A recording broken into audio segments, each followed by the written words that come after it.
can't wait to do it again. But this week, we're going to give you a break from those, and we're going to give you a video, so I hope you enjoy. Hi guys, I hope you're doing well. I miss you a lot. So today we are going to be doing a game called Hangman. I'm sure you guys know what that is.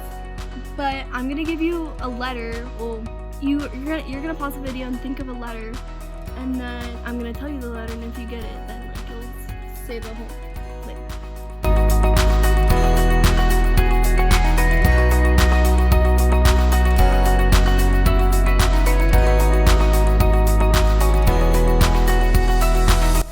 So the first letter is C. If you got that, good job. Give yourself a pat on the back.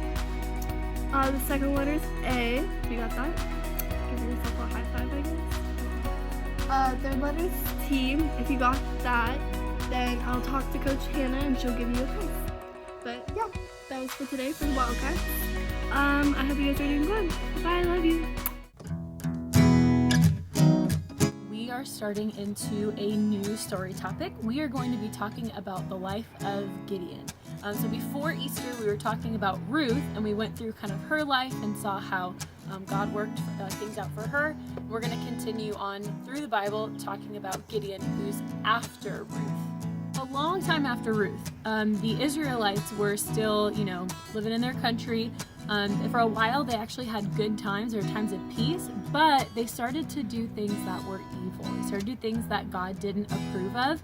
And so after a while, when the Israelites continued to disobey him, God sent an enemy to come and attack them to try to wake them up and show them that they needed to change their ways. So two groups of people called the Midianites and the Amalekites started attacking the Israelites, and it got so bad, those two groups of people, they wiped out all the Israelites' food, and they had nothing to eat, no cattle, no crops, and so they cried out to God to ask him to send someone to save them. So God actually sent an angel to the house of a man named Gideon.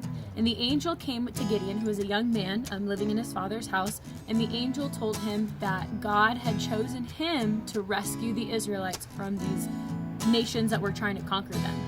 And when the angel said this, Gideon questioned the angel, and he said, I don't understand. How can this be? Because God has given us over to these enemies. This doesn't make any sense. This is too big of a job. I don't know if I'm supposed to do this. Gideon actually also said that he felt like God had abandoned the Israelites. But God turned to him and said this. We're looking in Judges chapter 6. God said, "Go in the strength that you have and save Israel out of Midian's hand. Am I not sending you?" So basically what God was saying was he's asking Gideon to trust him. Like, no, I am sending you. I will be with you. But Gideon still questioned him. Gideon asked, how can I save Israel? My clan, my family, we're the weakest out of our group. Like, I don't have the strength to do that. And God answered him and said, no, I have chosen you. I will be with you. And so Gideon asked for a sign. So the angel that God had sent told him, go inside, get a loaf of bread and some broth and bring it out here.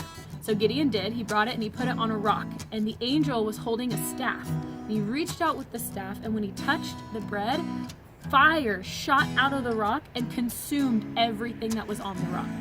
So when Gideon saw the fire come out of the rock, he was so afraid, but God told him to have peace. And so right then and there, Gideon built an altar to the Lord, and he called it, "The Lord is Peace." The first thing the angel told Gideon to do was to tear down the altars that were at his father's house that they built to false gods. There were a couple false gods that peoples around the Israelites believed in that they had also started to worship, even though it was wrong. So Gideon tore down the altar and a special type of ceremonial pole at his dad's house. He tore them down because he wanted to show that he was going to follow and trust God and not other gods. The next thing he had to do was to actually fight the Midianites and the Amalekites. So the two nations had actually gathered in a valley close by, and it says in Judges that the Spirit of the Lord came on Gideon, and he gathered all the Israelites to him to go out and attack the two nations.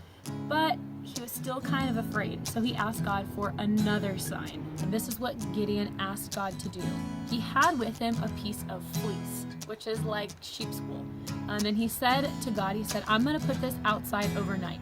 And if you are with me in the morning, please make it so that the ground all around the fleece is wet, but the fleece itself is dry. And then I will know that you are with me.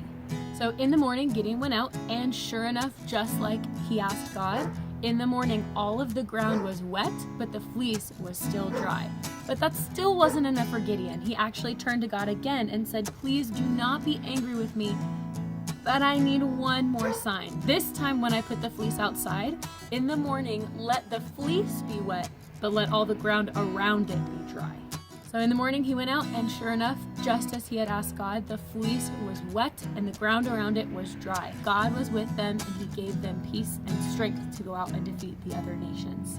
Gideon didn't 100% have faith that God was going to be with him on this. He needed some kind of assurance.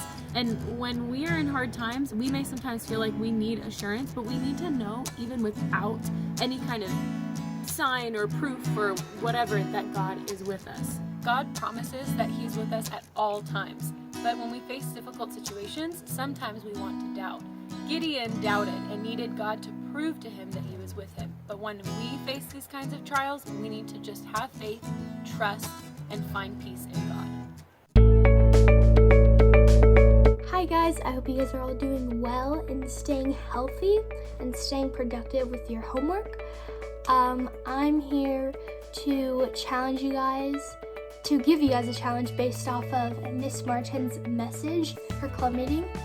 And I'm challenging you guys to write down a list of things that you are thankful for, and yeah, just think of anything. I know that being stuck at home, we've definitely realized how much we take for granted. So right now is a good time to reflect, and maybe next time we get to go out, we will be more thankful. So yeah, I hope you guys have a good rest of your week, and I miss you guys. I hope I get to see you soon. Mwah.